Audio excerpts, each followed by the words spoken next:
Hedgewitch Herbarium presents Fairy Tale Shadows, the Psychology of Folklore, featuring The Princess and the Pea. Story. In the classic Hans Christian Andersen tale, a prince travels the world in search of a real princess to marry, but he returns home discouraged, unable to find a woman who meets his standards of authenticity. One stormy night, a young woman drenched by the rain knocks at the city gate claiming to be a princess. To test her claim, the sceptical queen places a single tiny pea at the bottom of a bed, piling 20 mattresses and 20 feather beds on top of it for the girl to sleep on. The next morning, the girl complains of a miserable night's sleep, bruised by something hard in her bed despite the thick layers. This sensitivity proves her true royal status to the family, as only a real princess could be delicate enough to feel a pea through such immense padding.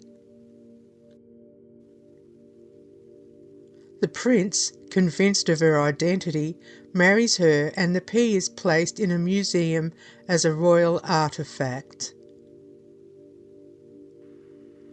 The Princess and the Shadow.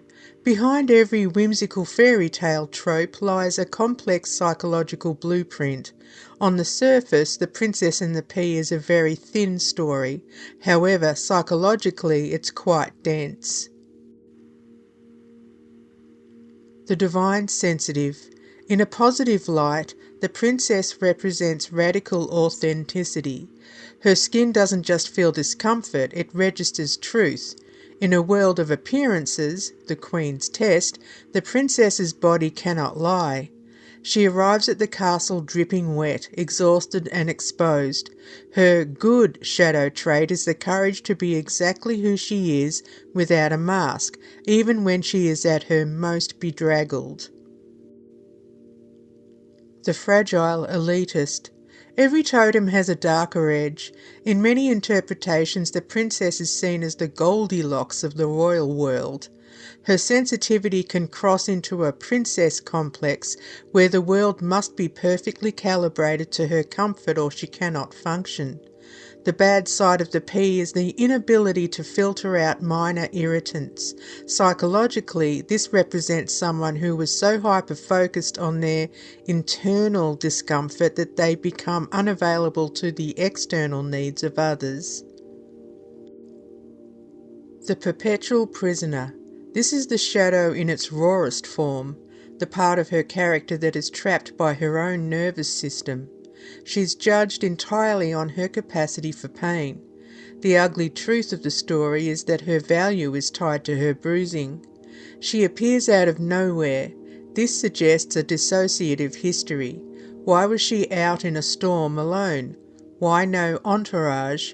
The ugly shadow suggests she may be a refugee or a survivor of a storm, trauma, whose only remaining defence mechanism is her hypervigilance, the sensitivity to the pea. Hidden components, fleshing out the mystery. Was the storm literal, or was she fleeing a kingdom that became too loud or too harsh for her sensitive soul? In the morning she is covered in bruises. This could symbolise a person who absorbs the energy of their environment until it physically marks them. The princess is being scrutinised by a mother-in-law figure. Her sensitivity is actually a survival mechanism used to navigate a judgmental environment. The princess as a shadow totem for the highly sensitive person, or HSP. Her energy isn't about being weak, it's about having a nervous system that functions like a high-definition sensor in a standard-definition world. Here is how her energies can be utilised by HSPs today. The energy of the truth teller.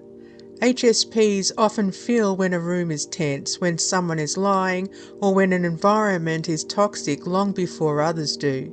Use this energy to validate your own perceptions. The energy of radical standards. Many HSPs apologise for their needs, needing quiet, needing specific lighting, needing downtime, etc. Use her energy to stop masking. The energy of the Stormwalker. Sensitivity is often accompanied by high levels of empathy, which can feel like being caught in a storm of other people's emotions. Use this energy to navigate overwhelm.